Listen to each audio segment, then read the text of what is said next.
My parents called me a worthless nobody and disowned me when I told them I had dropped out of college. 5 years later, they begged me for an invite to my wedding, so I said yes and did something they never saw coming. I, 24, female, come from a very, very dysfunctional family. My family has always been toxic, and even though I had cut them off years ago, the issues I developed due to them still linger on and affect my day-to-day productivity. For some background, my father, 54, male, graduated with top honors from some of the best universities during his time. It was there he met my mother, who is a stunning woman. She was a waitress in an upscale café during those times.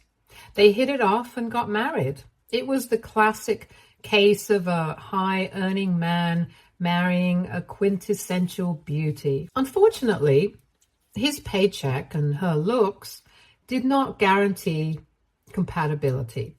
Their marriage is a hot mess for anyone on the inside to witness. On the outside, they are this power couple that one can only dream of. Another thing about my father is that he is a misogynistic prick. For him, all a woman needs to be is pretty, good at household chores, and capable of producing babies. Lots and lots of babies. And my mother had to comply. They tried and tried, but were unable to conceive naturally. My father believed there was something wrong with my mother because she couldn't get pregnant naturally. My mother struggled with this for years, and he would refuse to take her to a doctor, believing women had been having babies without doctors for ages. Why couldn't she? From what I was told, my mom was miserable, naturally so. Their marriage was at an all-time low, and my father was hell-bent on having a kid, in particular a son. He was also unwilling to divorce my mother because he could not bear the thought of the societal ramifications. He was old-fashioned to the absolute core. Fortunately for my mother, and unfortunately for my father, they had one child, and that was me. My father was disgusted that after all these years, what he got was a girl. The contempt was obvious. I remember being a kid and asking my mother why Dad didn't like me. Every time my mother came up with a new excuse as to why Dad was pissy about me today. Gradually, I got used to it. Then the impossible happened.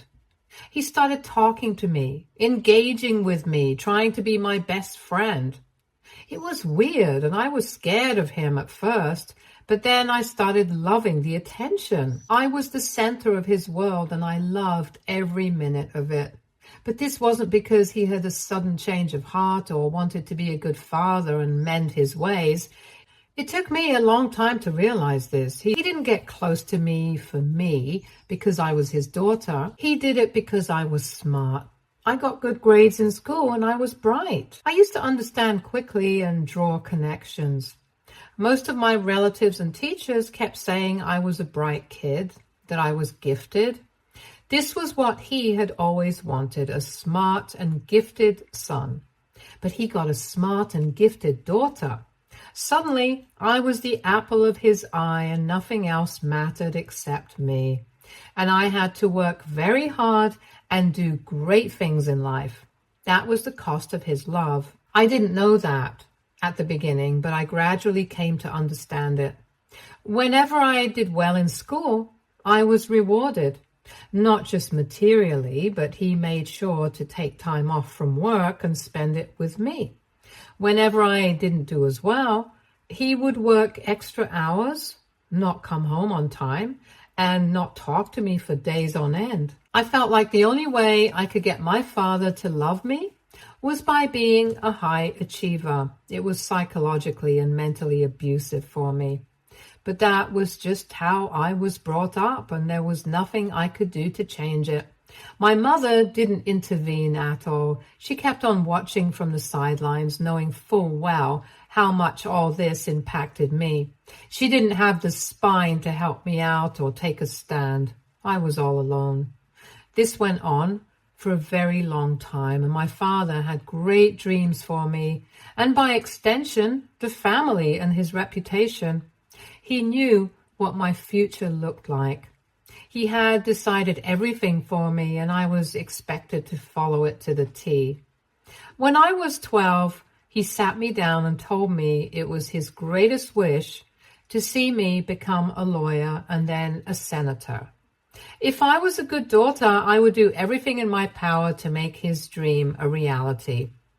I was completely crushed that day. I still shiver when I recollect it and how stressed and anxious it made me. Everything from then on was about my law degree and my venture into politics. I wasn't even given the time or luxury to decide and develop my own interests. My life was set in stone and I couldn't change it. So I worked hard. I worked every single day to make my father's dream come true. I got into a great college on a scholarship after school, and Dad was so proud of me. He couldn't stop showing me off to the world. I was elated that I made him so proud of me. It was my dream come true because it was his dream come true. I left for college and then everything changed. I made friends. I was at ease because I wasn't at home, and that's when I found out that life wasn't about making every single moment about pleasing your parents and making them proud. There was more to me than my parents. In fact, there was supposed to be more to me than them. And then I went overboard. I stopped studying. I failed papers. It was like I was trying to live for all those 18 years in one go. And of course, I couldn't keep up with the course. I developed hobbies far removed from law. I got into badminton and I even started vlogging with a friend. A year into college, COVID hit. For an entire semester, we were locked inside our hostel rooms and we had no classes because the online infrastructure wasn't working for everyone. It took time to get into the groove. During this time, my vlogging took off. My friend Kylie, 24, female, and I got insanely popular, and our subscribers grew multifold on several different platforms. I was disillusioned with my college, with my chosen career, and with my family. Plus, I felt extremely courageous because of all those years of repressed emotions. I focused all my energy on the vlog and TikTok. We even made an Instagram and got popular there too. I wasn't interested in studying anymore, and I loved what I was doing. I stopped receiving calls from home. I didn't attend any online classes, started performing awfully, and it was a train wreck. But the channel had also started making money. We were doing ads for products and getting small businesses as collaborators, so it was going well for us. I decided to drop out. I knew I would never excel at law, and I didn't have the stamina to push through my entire life for my dad. I also knew that even if I somehow became a lawyer, I would hate my job and my life. In all honesty, I didn't give it much thought because I was on a spree of impulse, but I decided to drop out. I didn't even bother informing my parents because by then I had begun hating them for eating away at my childhood and teenage years. I just wanted to be free of them and their expectations. The paperwork from the university took some time to come because of COVID, but I was finally free in a few weeks. Kylie dropped out too, and we rented a small place and started seriously working on our content. It was only after I dropped out that I informed my family because I didn't want them influencing my decision. It was a dumpster fire the minute I told them. I've never heard my dad yell such profanities, but well, there's a first time for everything, I guess. He first called me every name under the sun, then blamed my mom for producing a kid like me, and then cursed all women. The inner misogynist was back. Maybe it was never gone. He had just kept it hidden because he wanted a daughter that excelled. He said I would be the biggest failure of the family and that he had no intention of being associated with a useless piece of junk like me, and disowned me. It was a horrible time for me emotionally, but later I realized it was for the best. I didn't have the energy or strength to cut him off myself, and I know if he hadn't done it, I'd still be stuck in the toxic cycle of living out my life for him. It was tough for us in the beginning, especially because of COVID. However, Kylie and I slowly built up the business and made a good, respectable brand name for ourselves. We're part of a travel side of content creation, and things got much better for us once COVID restrictions were lifted. We're now extremely successful and make more money than I could have ever imagined. I'm happy with where I am in life. 2 years ago, on a trip to South Africa, I met a guy. We hit it off instantly and got involved pretty quickly. We tried a long-distance relationship for a while, and then he came to the US. We've been rock solid since the beginning, and it didn't take long for me to realize he was the one I would marry. He knows everything about my relationship with my parents and has been such a strong source of support that I've finally come to understand what unconditional love actually feels like. He is also very supportive of my career, even though he has a white-collar job in a multinational corporation. However, he has none of the airs my father had and respects my hard work and job. We're about to get married, and I think this news reached my parents, which is why they've been desperate to reconcile for a while. I put up the news of my engagement on social media, and I got a lot of traction on that post. I tagged my fiance there, and I think that was how my family found out that this is a respectable guy with a respectable job, and I was doing the one thing a woman ought to do, marry well. Suddenly, I was the darling of my snake of a father again. He tried multiple ways to get in touch with me. Emails, texts, DMs, everything, begging for a new beginning, asking me to bury the past and live this new part of life with my entire family. I could see through the bluff immediately, and there were many days I didn't even read his messages, let alone respond. He was desperate to get back in touch and be a part of my life and my fiance's again. I didn't like it at all. I didn't want him near me. But there was this wicked part of me thirsting for revenge and retribution for all those years I missed out on because of him. I spoke to my fiancé, and he said he was okay with whatever I wanted to do. All that mattered to him was that I shouldn't end up feeling worse about everything. We started our wedding preparations, and I told my parents they were invited. My father was expecting to walk me down the aisle, but I told him he should be thankful he was getting an invitation in the first place. That shut him up real quick. I had my revenge prepared, and I was going to serve it cold. I didn't want any drama on my wedding day because it was one of the most important days of my life with the one person who taught me what true love was. So the wedding happened without a hitch, and it was beautiful. I got the ceremony I dreamed of. My father tried to act smart during the wedding by getting up in the middle of dinner to make a toast, but Kylie made him sit down. It was embarrassing for him, but hilarious for me. My mother took me aside after the ceremony and tried to give me marriage advice, but I told her to piss off because she was never a wife to my dad. She was just a slave. I told her the only reason I invited her was because Dad begged and begged to be part of the wedding, and I wanted to be the bigger person just like I had all my life. She left with tears in her eyes, but I didn't feel sorry for her at all. I cried such tears throughout my childhood, but she was never there to wipe them away. All she cared about was what Dad wanted, what he did, and how much he provided. Everything else she accepted and wanted me to accept as well. Once the ceremony was over, I put my revenge plan into action. The idea was to defame him in public. The only thing he was ever concerned about was his reputation. So that's what I was going to attack and destroy. I would do it with no remorse because he showed no pity to a young girl who cried for days on end, apologizing profusely and begging her dad to talk to her just because she got a B grade on a stupid math test in 8th grade. Once I was back from my honeymoon, I decided to put up my wedding vlog on my channels.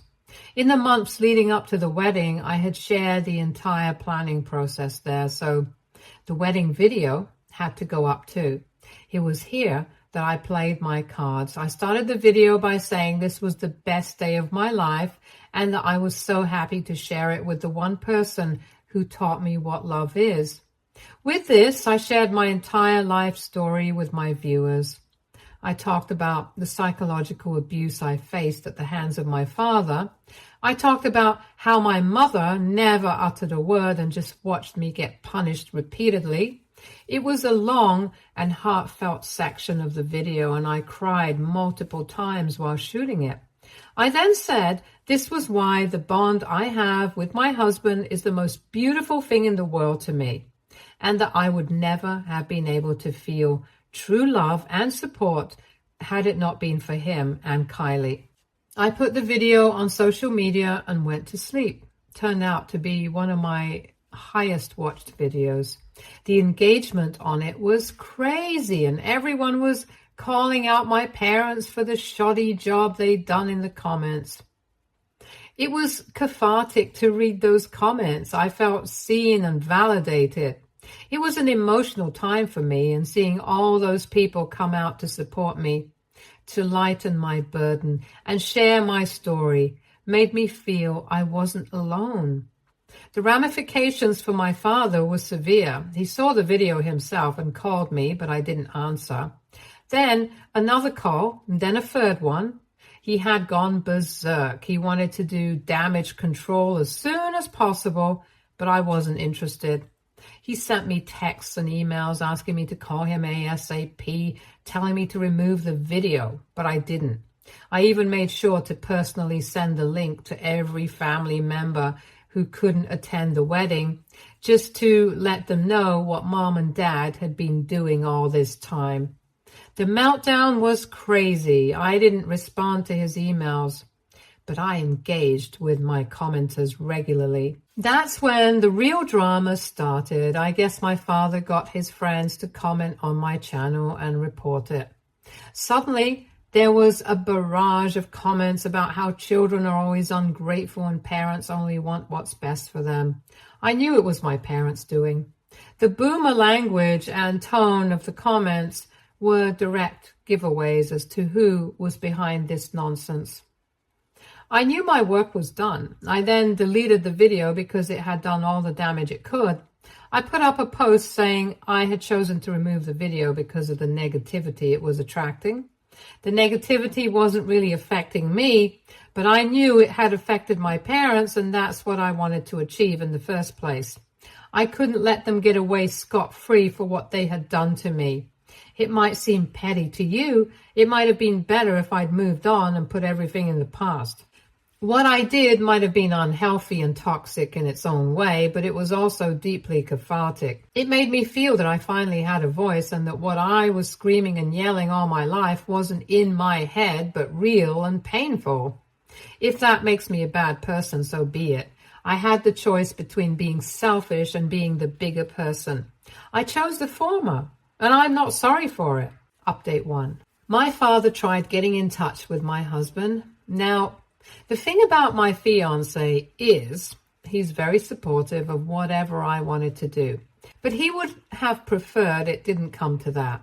He said it was absolutely my call as to how I proceeded with exposing my parents, but if he were to make the choice, he wouldn't have done what I did. When my father got in touch with him, he told me immediately. But when he saw how much that stressed me out, he said he'd deal with that on his own and that I needn't worry anymore. Turns out my father wanted his help to convince me to do some damage control. The poor man thought my marriage was like his, that my husband would command me to do something and I do it because that's just what wives do. Apparently my video reached a lot of people. While I sent it to some family members myself, it somehow reached his workplace and people started talking about it. Some younger employees began avoiding him, and he's had to do a lot of HR damage control. This has affected his productivity, mental health, and overall quality of life, and he wants me to intervene and make it right. My husband, Jake, for the purpose of this post, because I can't keep writing my husband over and over again, asked my dad what he had in mind and what he thought was the best way for me to remedy the situation. Dad said he expected me to release an apology video saying I'd exaggerated for popularity and that my parents were the most supportive parents I could have hoped for. He essentially wanted me to save his ass and sacrifice my entire career by retracting my statement. Jake said he talked to me and let him know, and then he blocked Dad's number as soon as the call ended. I'm not sad because I know my father isn't capable of any kind of emotions, but I sure am appalled at his audacity. I'm obviously not going to do what he asks, and part of me, the petty part, wants to make even this request public and make sure he's slandered even more. But I think by doing what I've already done, I've reawakened my past and I don't want it to keep haunting me. I had a long chat with Jake and he says it's time for me to let it go. Not in the sense that I should forgive them, but that I should just stop associating with them, like I had been doing for the last 5 years. He said with outing their treatment of me and their behavior to the public, I'd done what I had to do and gotten my revenge. Now it's time to drop it and move forward. I agree with him. And that's what we've decided to do. But I can't shake the nagging feeling that they need to face much more in order to come even remotely close to the mental trauma they inflicted on me. I went through years of psychological abuse, and it can't be washed away with one video calling them out. Jake insists that allowing more of this to fester will ultimately spill over into our lives, and despite what I claim, I'll continue to be affected.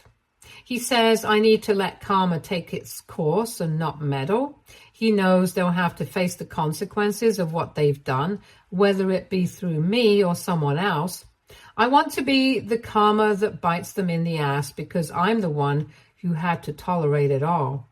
Nonetheless, I don't think my father will contact us again. If he tries, he'll soon figure out he's been blocked, and that's an answer that requires no explanation. I'm just glad that the world he commands so much respect in now knows him for what he truly is. Update 2. My mother tried to get in touch with me. I had blocked her too. So she called me from a different number. I answered, and when I realized it was her, I wanted to hang up, but she begged me to hear her out for 5 minutes and said she'd never call me again if that's what I wanted. She started off by apologizing for not standing up for me throughout my childhood. She said she was scared of Dad and was completely dependent on him financially, which is why she didn't have the courage to stand up for herself or me. She knows she failed as a mother and that it's too late to ask for forgiveness, but she hopes I'll give her a chance to rectify and build a bond with me. It was a long and emotional call, and we were both crying by the end. Even though she failed me as a mother, as a grown woman, I can understand her predicament. My father was too big of a bully, and it took nerves of steel to stand up to him.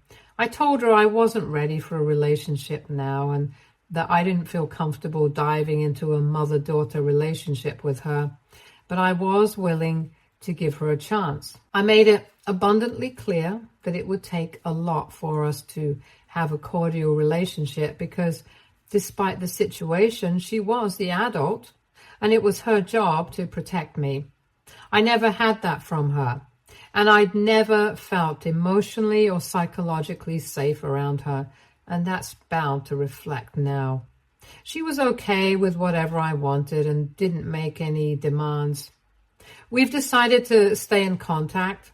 I talk to her a little, and I'll take my time to see if I want a deeper relationship with her. I've made it clear that this is between her and me, and that I want nothing to do with my father. I'm only willing to give her a chance. I'm not extending this grace to my father, and I don't plan to, ever.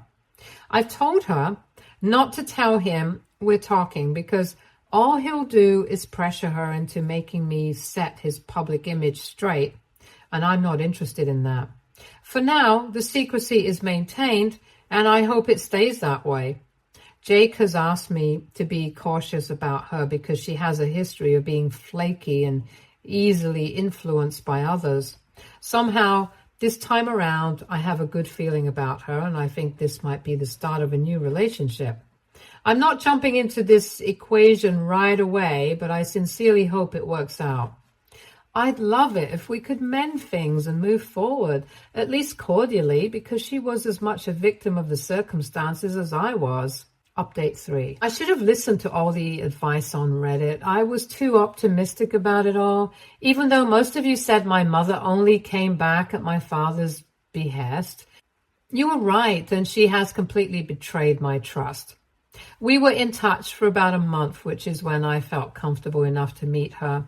We decided to meet at a cafe not far from my place. I told Jake I wanted to do this alone, but I still needed him around in case I wanted to bolt, and that's what happened. She was already there when I arrived. She wasn't alone. Dad was with her. Part of me wanted to leave right then, but I decided to talk to them. My father immediately started hounding me, and I felt terribly cornered. My mother again didn't say a single word. My father went on and on about how he was a great parent and that I remembered everything incorrectly. 15 minutes in, I dropped an SOS to Jake and went home. Needless to say, my mother is blocked again, and no power on earth will reverse this. She has broken my trust for the umpteenth time, and I'm done with both of them. I cannot take any more of this gaslighting and torture. 18 years of it are enough to last me a lifetime. Jake and Kylie have been my support through it all, and I'm glad Kylie and I have another exciting work trip coming up. We're going to cover 2 Balkan countries. That's all I can share with you. And we're busy preparing for that. It'll be a good change from the mess of the last few months. Now, I know I'll never regret not giving them a chance.